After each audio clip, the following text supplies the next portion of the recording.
Welcome to Voices. I am your hostess, Siobhan Sherman, and this is a televised production of the Atlantic Caribbean Union of Seventh-day Adventists, proudly representing the islands of the Bahamas, Cayman Islands, and Turks and Caicos Islands. Within the Seventh-day Adventist Church, the term elder tends to be used to represent a spiritual leader within the administrative structure of the Seventh-day Adventist local church. This strong spiritual leader works along with the pastor in ministering to the members.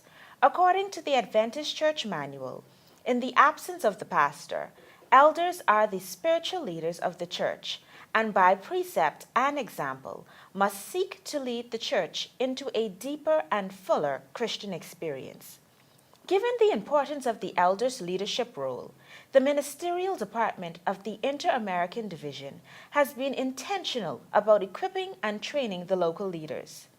Under the theme, Every Elder Involved, elders in the 4 fields at the Atlantic Caribbean Union have received training in areas such as effective leadership, small group ministry, prayer ministry, evangelism, and church finance and stewardship. Then, to show appreciation for the hard work that elders do, Pastor José Rodriguez and Pastor Leonard Johnson, the Inter-American Division Director and Associate Director respectively, organized a celebration of elders on February 17, 2018, under the theme, Discipling the Flock. Representatives from all the 24 unions of the division met at the Inter-American Division office in Miami, while persons from across the division joined online in a celebration of reports, recognition, and praise. And so today, to give us insight into what being an elder is, we have one of the 266 elders within the Atlantic Caribbean region, Elder Miriam Knowles. Elder Knowles, welcome to Voices. I'm certainly happy to be here with you this afternoon. That's wonderful. I don't even have to ask you how you are today.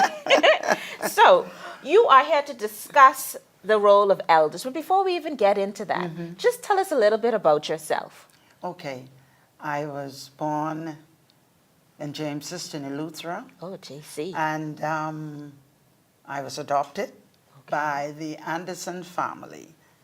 And I went to live with them down at Bluff, Eleuthera, where I was really exposed to Seventh-day Adventists because they were stalwarts in the church at Bluff.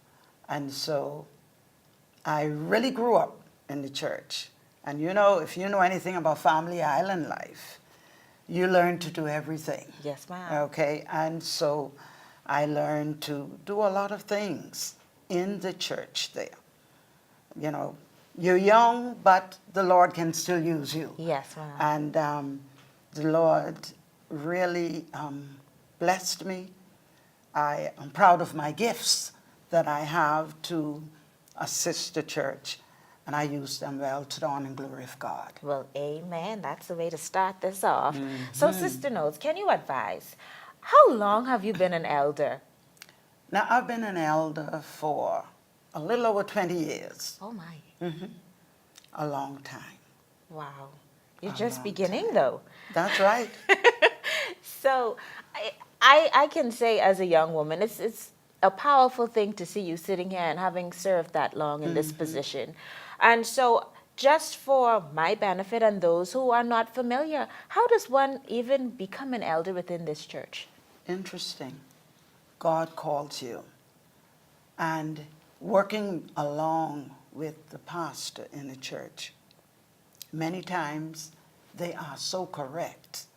And they fit you right into your gifting when they ask you to serve, you know. And I was approached by then Pastor Jeremiah Duncombe when he pastored Breath of Life Church. And he called me in and asked me, he said, Sister Knowles, I think you can be a tremendous asset to the ministry here at the church. And I see you being an elder because you do display leadership qualities. You know, I was then principal of one of the government schools. And so I said, okay.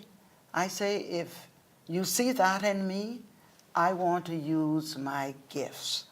I want to utilize everything I have Yes. to the honor and glory of God and to help to lead others to Christ. And so he decided that he would invite me to be a part of the administration of the church, and Yes. they had a board meeting, and then they had a business meeting with the members of the Okay. church, because you have to follow procedure. All right. He just could not elect me as an elder like that on his own. So he had to consult the other elders and the membership, and they all agreed. And so I've been serving ever since. What a wonderful thing, Sister Knowles.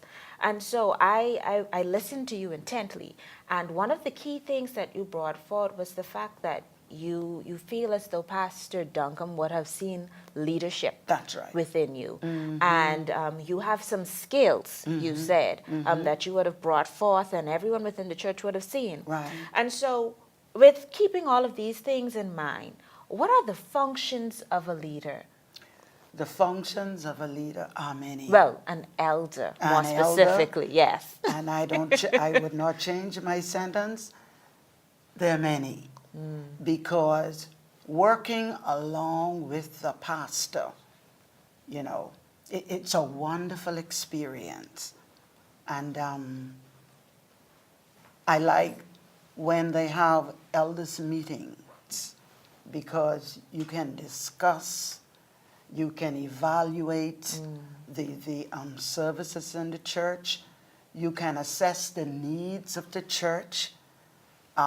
You can look at all the gifts in the church that members have and try to channel them into their gifted area in the church, and just utilize them. Just utilize them by giving them positions in the church to serve. Okay.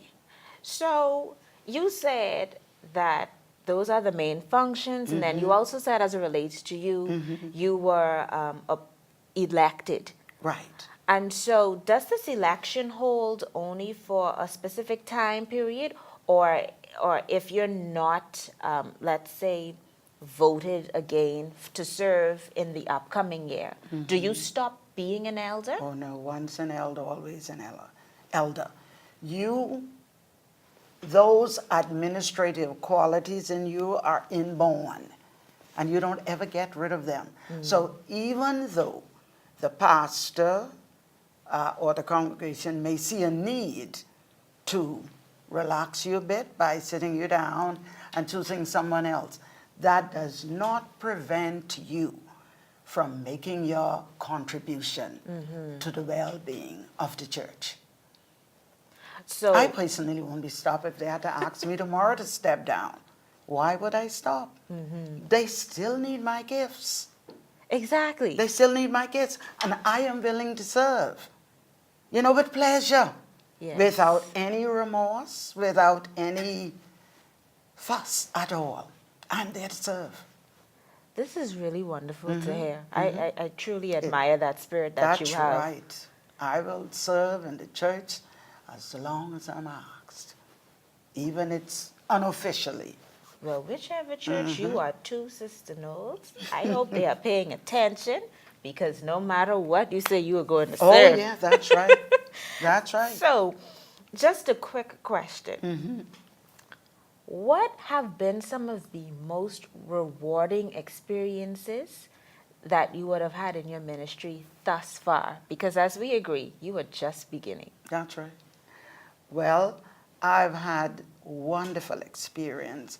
I have served for years and years in the ministry of music. I do choirs, I play the piano, and I have been coordinating the music for my church for many, many years, and love it. In addition to coordinating the music, I've often served as superintendent simultaneously, doing both at the same time. Both meaning you playing the piano That's or right. whatever, and you going back. That's right, doing Oh, Sabbath jeez. school superintendent and all of that. I can. And for years and years. But you know, I thought I needed a little break this year. And I said to them now, okay, I'll hold on to the music. I'll be responsible for the coordination of the music. Because, you know, music plays a very important part in a worship service. Music sets the pace. Yes, it does. It inspires. It gets, all the members are involved. And I just love to be a part of that experience. I really enjoy when I see members, you know, enjoying that experience of singing, you know, and the words of the music is our testimony, really, you know. So it helps, you know, get you excited, you know. And so I did take a break from Sabbath school superintendent. I'm not the main one, but I'm still one of them. Yes, ma'am. You know, church people love to hold on to you. Of course. Who would want to let you go? They love to hold on to you. You know, Sister Knowles, that's you. You do that, you know. But God gives you strength. God gives you strength. And I have been blessed by ministering in church.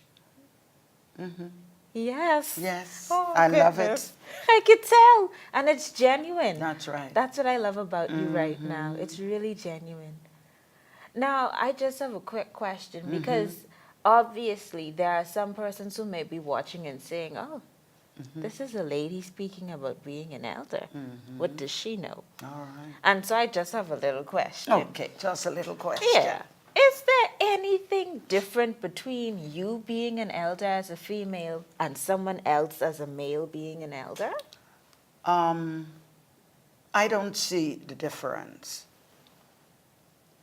The elders, the male elders, because I'm the only female, and they love me. And I would like to say hello to my male elders at this time, particularly the main elder, all right, the senior elder. We get along fine. We each have our responsibilities. Pastors, we've always had pastors that make up schedules. We know if we are speaking any time for the quarter or when we are speaking. Yes. And so that's not a problem. I have found it the most valuable experience I would like to say that I've experienced was when I visited with pastors to our members.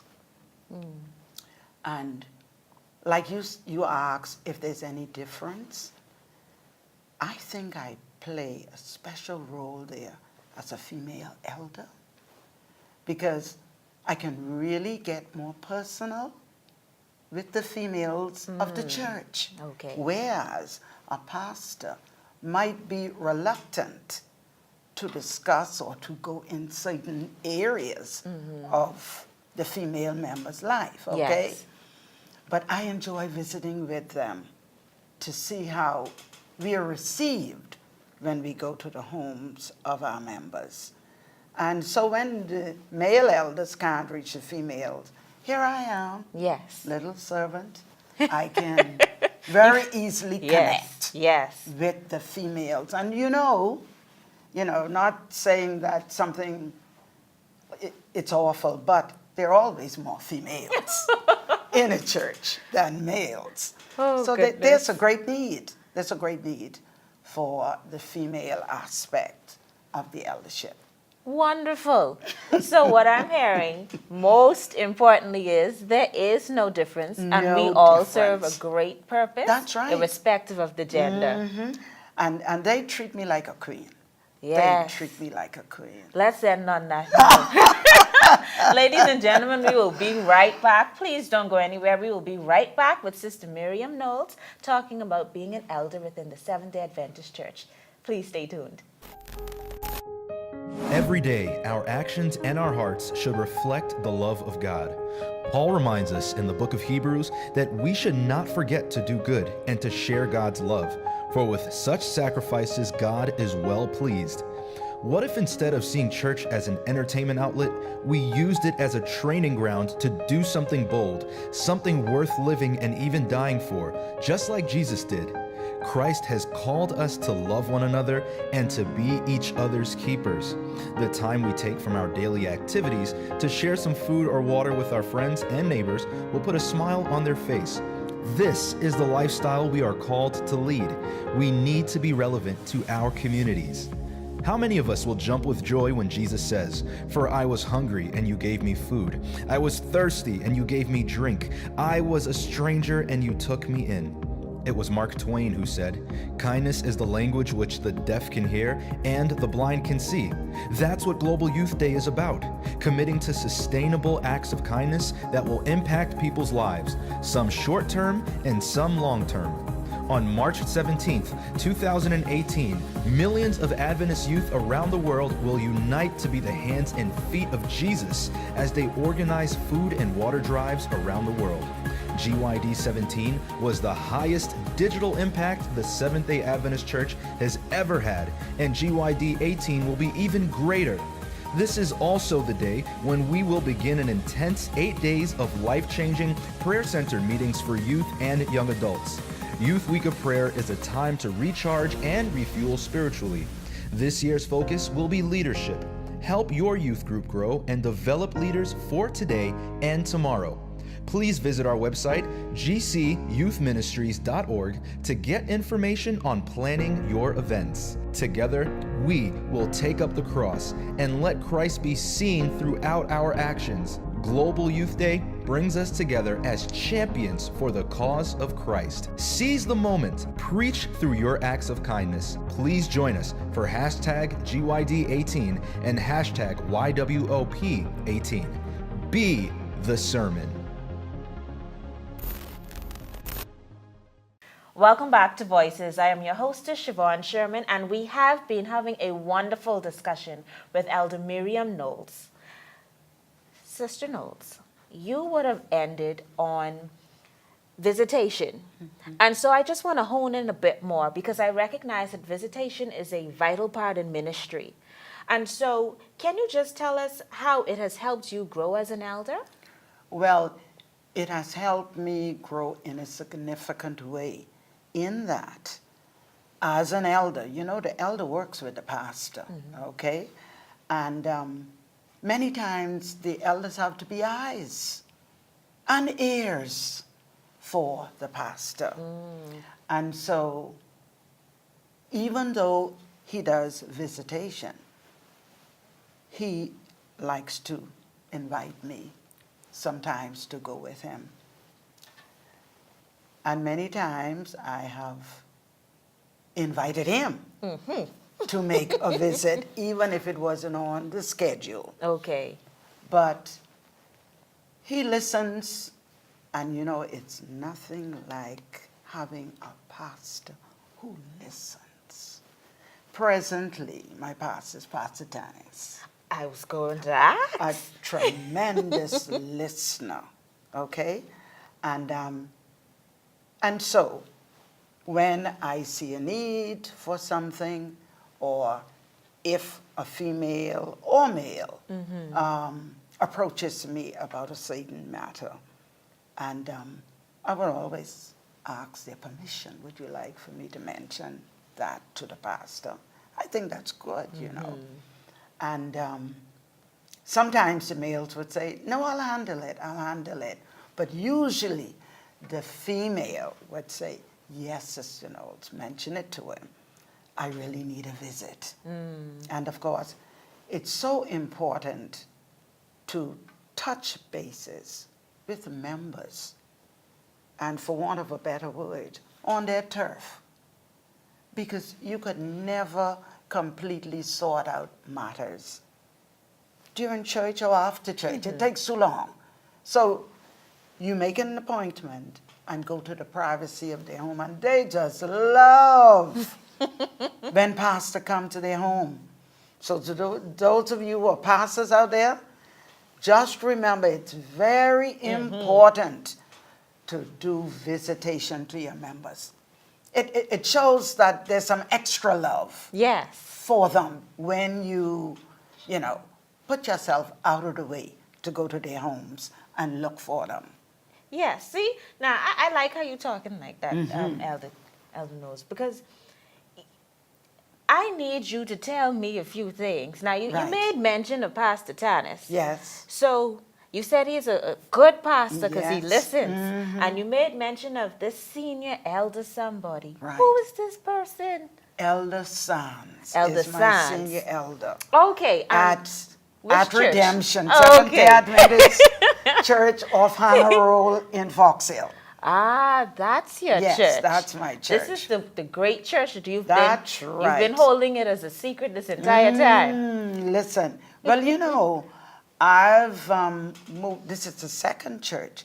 I was asked by the conference then, and Union now, Yes. to go and be one of the members. They call us charter. The charter members. Charter yes. members. You go there because you've been an Adventist for a long time. You know the ins and outs, the running of the church and all like that. And so you're invited to go.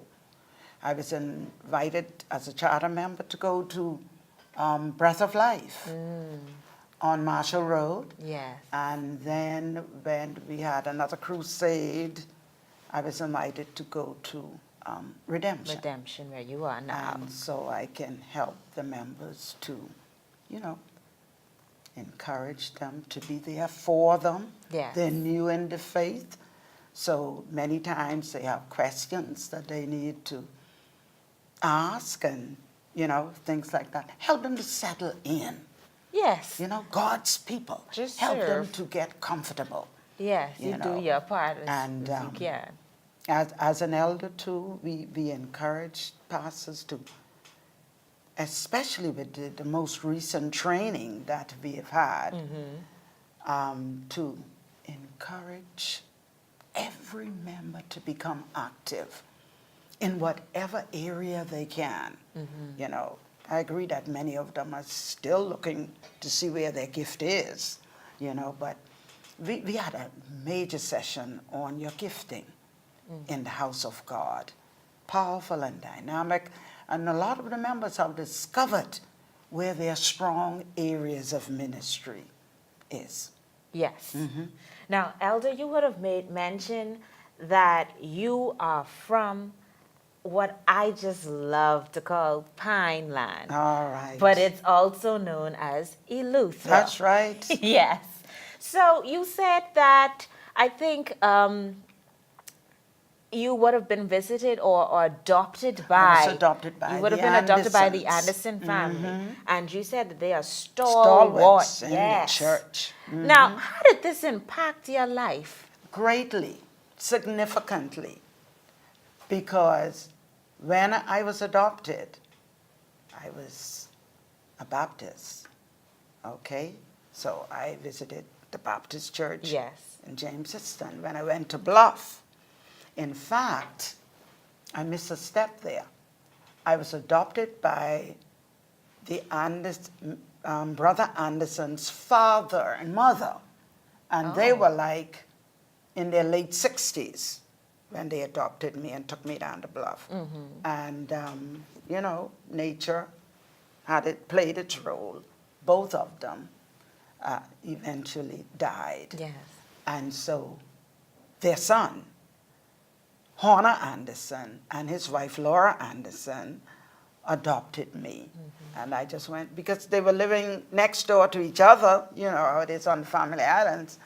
And so I just went to live with the Andersons, and they were totally Adventists for many, many years. And so that was like a newfound faith for Yes. me. I went to live with them. They have one daughter, Joan. God bless them. They took care of me well. And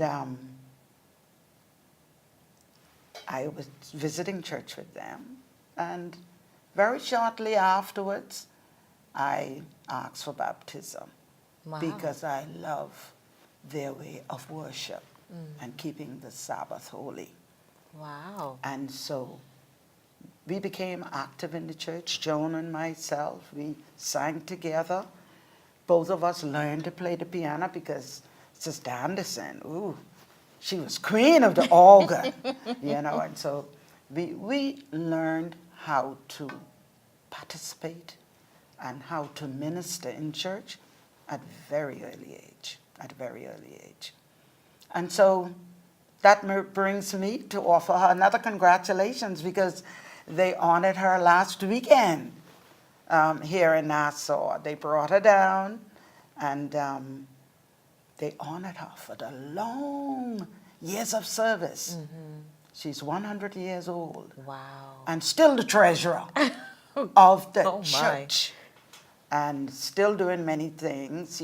She's a little inhibited, movement-wise, because she's having trouble. 100 years is a mighty long time to be alive. I agree. And they've helped me. They've helped me tremendously. I have no regrets at all of being adopted by them. Well, bless the Lord. Respectable people in Christ, who believe in serving. Mm-hmm. And so that's where you got the spirit from. That's right. That's how it seems. You were trained to be an right. elder. That's right. So as we begin to wrap up, because time really is getting away from us, yes. and I'm really loving this discussion with I'm enjoying you too. So based on all of these experiences that you've had thus far, what advice would you give to young persons within all of our territories serving as elders in our local churches? I never thought that I would become an elder, okay? But if you dedicate yourself to the service of God, He decides the route that you're going to take. And as a young person, I wish that you would give up yourself, give up your talents that God has given to you, and use the talents to His honor and glory, to edify the church and the people in the church. You can only be blessed tremendously by doing that. Serve the Lord with all your might, and the reward will be great. Amen. Thank you so much for being on today's show with me. And thanks for having me. Yes, I do hope we get to see you again. Certainly. Ladies and gentlemen, thank you so much for watching this episode of Voices, a televised production of the Atlantic Caribbean Union of Seventh-day Adventists. I hope one day we can all be so happy and willing to serve the Lord in spirit and in truth. Until next time.